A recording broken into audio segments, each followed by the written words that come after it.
الحمد لله الحمد لله الذي هدانا لهذا وما كنا لنهتدي لولا أن هدانا الله أشهد أن لا إله إلا الله وحده لا شريك له وأشهد أن سيدنا محمدا عبده ورسوله لا نبي بعده اللهم صل وسلم وكرم وعظم على سيدنا وحبيبنا وشفيعنا وقرة أعيننا ومولانا محمد صلى الله عليه وسلم وعلى آله وصحبه أجمعين.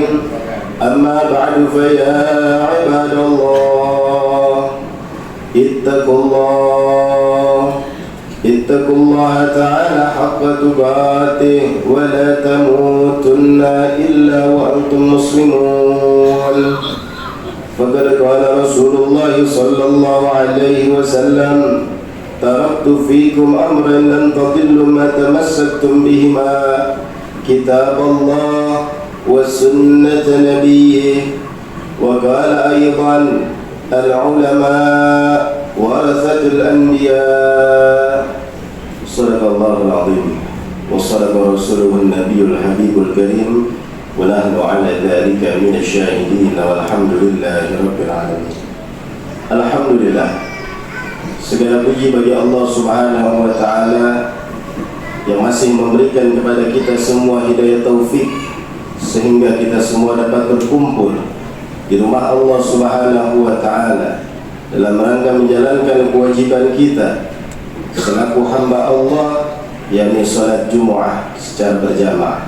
Mudah-mudahan apa-apa yang kita kerjakan pada siang hari yang berbahagia ini mendatangkan keridhaan dari Allah Subhanahu wa Ta'ala. Amin amin ya rabbal alamin. Salat dan salam tak lupa kita curah limpahkan kepada junjungan besar Nabi Muhammad sallallahu alaihi wasallam, yang mana apabila kita banyak bersalawat kepada beliau dan banyak mengikuti sunnah-sunnah beliau, niscaya kelak kita mendapatkan syafaat dari baginda Nabi Muhammad di yaumil qiyamah. Mudah-mudahan kita semua mendapatkan syafaat dari baginda Nabi Muhammad sallallahu alaihi wasallam. Amin amin ya rabbal alamin. Ma'asyiral hadirin sedang Jumat rahimakumullah. Selaku khatib pasti berwasiat di setiap khutbahnya dengan wasiat ketakwaan yang dikhususkan untuk diri pribadi dan umumnya untuk para hadirin sekalian. Marilah sama-sama kita menjaga keimanan dan ketakwaan kita kepada Allah Subhanahu wa Ta'ala dengan cara terus melakukan amal ibadah, mulai dari yang wajib dan kita tambah dengan yang sunnah-sunnah, dan juga kita meninggalkan segala larangan-larangan Allah Subhanahu wa Ta'ala. Mudah-mudahan kita semua diberikan hidayah taufik untuk bisa menjalankan segala ketaatan dan menjauhi segala kemaksiatan, dan mudah-mudahan kita tergolong dari hamba-hamba Allah yang bertakwa. Amin amin ya rabbal alamin. Ma'asyiral hadirin rahimakumullah. Di antara ibadah kepada Allah Subhanahu wa Ta'ala itu ada ibadah yang dengan menggunakan hati. Ibadah dengan menggunakan hati, contohnya di antaranya adalah kita sabar atas ketentuan dari Allah Subhanahu wa Ta'ala. Kita ridha atas ketetapan dari Allah Subhanahu wa Ta'ala. Kita ikhlas atas apa yang Allah berikan kepada kita. Dan di antaranya juga, di antara ibadah dengan menggunakan hati adalah rasa cinta kita kepada baginda besar Nabi Muhammad sallallahu alaihi wasallam, dan ini adalah ibadah yang utama yang harus kita upayakan. Kalau masing-masing di antara kita ditanya, apakah kita cinta kepada baginda Nabi Muhammad sallallahu alaihi wasallam, pasti kita jawab ya. Namun ketahuilah, orang yang cinta kepada Nabi Muhammad pasti memiliki tanda. Ketika seseorang cinta kepada orang lain, pasti ada tanda-tandanya, tidak hanya sekedar dengan ucapan. Man ahabba syai'an aktsara min dzikri. Tanda yang pertama, kalau orang cinta kepada seseorang, pasti dia banyak mengingat orang yang ia cinta. Begitu pula kalau kita benar cinta kepada baginda Nabi Muhammad sallallahu alaihi wasallam, maka kita banyak mengingat baginda Nabi Muhammad dengan cara banyak bersalawat kepada baginda besar Nabi Muhammad sallallahu alaihi wasallam. Dan tanda orang yang cinta kepada baginda Nabi Muhammad yang kedua, adalah ia menjaga warisan dari baginda Nabi Muhammad SAW. Sekurang-kurangnya warisan baginda Nabi ada 3. Yang pertama, baginda Nabi bersabda di dalam hadisnya, "Taraktu fikum amrayn lan tadillu ma tamassaktum bihima, kitab Allah wa sunnat Nabi." Telah aku tinggalkan untuk kalian, wahai umatku, 2 perkara yang mana apabila kalian berpegang teguh dengan 2 perkara ini, niscaya kalian tidak akan tersesat selama-lamanya. Kitab Allah, Al-Quranul Karim, wa sunnat Nabiyyin, dan sunnah baginda besar Nabi Muhammad SAW. Berbicara tentang Al-Quran, ma'asyiral hadirin rahimakumullah, menurut suatu penelitian, mayoritas umat Islam di Indonesia sebanyak 74% belum bisa membaca Al-Quran. Bagaimana kita bisa mengaku cinta kepada baginda Nabi Muhammad SAW, namun kita belum bisa membaca Al-Quran? Wajib hukumnya umat Islam bisa membaca Al-Quran. Kalau dia tidak bisa membaca Al-Quran, bagaimana dengan sholatnya? Bagaimana dengan amalan-amalan ibadah yang lainnya? Yang lebih miris lagi, ketika mayoritas umat Islam tidak bisa membaca Al-Quran, namun seolah-olah dia menjadi pakar dalam urusan agama. Na'udzubillah min dzalik. Dia banyak berkomentar tentang satu hal dalam agama, dia banyak berpendapat dalam satu hal dalam urusan agama, yang akhirnya pendapatnya itu sesat dan menyesatkan. Oleh karenanya, dalam khutbah yang singkat ini, khatib berwasiat khusus untuk diri pribadi dan umumnya untuk para hadirin sekalian. Marilah sama-sama kita menjaga diri kita dari ucapan komentar dalam urusan agama yang kita tidak mengetahui apa yang sedang kita ucapkan. Maka yang bijak adalah kita hadir dalam majlis-majlis ta'lim, kita pelajari ilmu-ilmu syariat, kita belajar bagaimana cara baca Al-Quran, dan kita mengamalkannya tanpa kita berkomentar dalam urusan agama yang kita tidak mumpuni dalam hal tersebut. Dan warisan baginda Nabi yang kedua, was sunnat Nabi, sunnah baginda besar Nabi Muhammad SAW.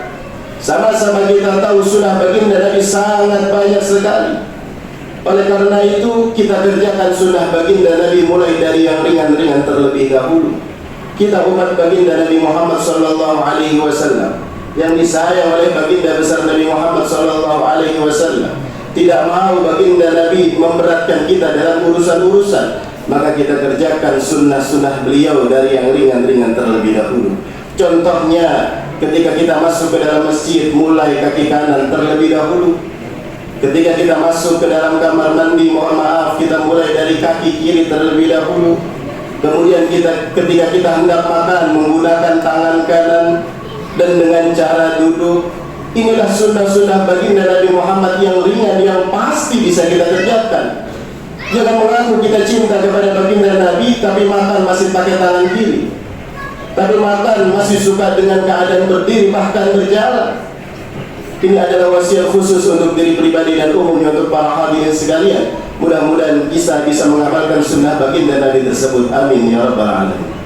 Dan yang terakhir, wasiat dari baginda Nabi, warisan dari baginda Nabi, di hadis yang lain beliau bersabda, al-ulama warathatul anbiya. Para ulama adalah waris dari baginda Nabi Muhammad SAW. Ketika di satu masjid, ketika di satu majlis ta'lim ada madrasah, di situ mengajarkan ilmu-ilmu agama Islam, maka kita hadiri untuk kita pelajari ilmu syariat agama Islam. Di situ kita cintai para asatidz, kita cintai para kiai, kita cintai para habaib. Jangan kita musuhi mereka dan jangan kita berkomentar yang tidak baik tentang mereka. Yang dikhawatirkan mereka adalah wali-wali Allah, mereka adalah kekasih-kekasih Allah Subhanahu wa ta'ala. Kalau seseorang membenci para habaib, membenci para kiai, membenci para asatidzah, dikhawatirkan nanti Allah Subhanahu wa ta'ala mengumumkan perang kepada orang tersebut.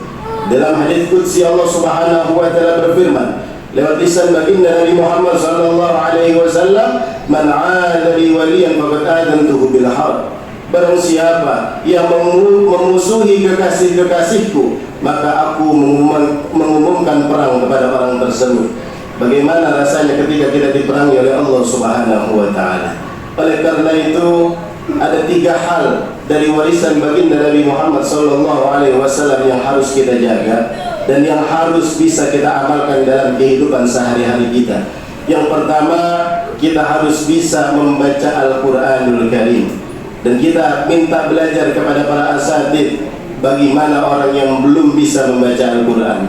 Jangan sampai orang Islam tidak bisa membaca Al-Quran. Dan yang kedua, kita mengikuti sunnah-sunnah baginda besar Nabi Muhammad SAW, mulai dari yang ringan-ringan terlebih dahulu, dan yang terakhir kita mencintai para ulama sebagai para pewaris baginda besar Nabi Muhammad SAW. Pada akhirnya kita berdoa kepada Allah Subhanahu wa taala, mudah-mudahan kita semua diberikan hidayah taufik agar kita semua bisa menjalankan warisan baginda besar Nabi Muhammad SAW, dan mudah-mudahan kita mendapatkan syafaat beliau di yaumil qiyamah. Amin amin ya rabbal alamin. A'udzu billahi minasyaitonir rajim. Bismillahirrahmanirrahim. Wal 'ashr innal insana lafi khusr illa alladhina amanu wa 'amilus shalihat wa tawassaw bil haqq wa tawassaw bis sabr. Barakallahu li wa lakum fil Qur'anil 'azim wa nafa'ani wa iyyakum bima fihi minal ayati wa dhikril hakim. Aqulu qawli hadha wa astaghfirullahal 'azim li wa lakum wa lisairil muslimin wal muslimat wal mu'minin wal mu'minat fastaghfiruhu innahu huwal ghafurur rahim.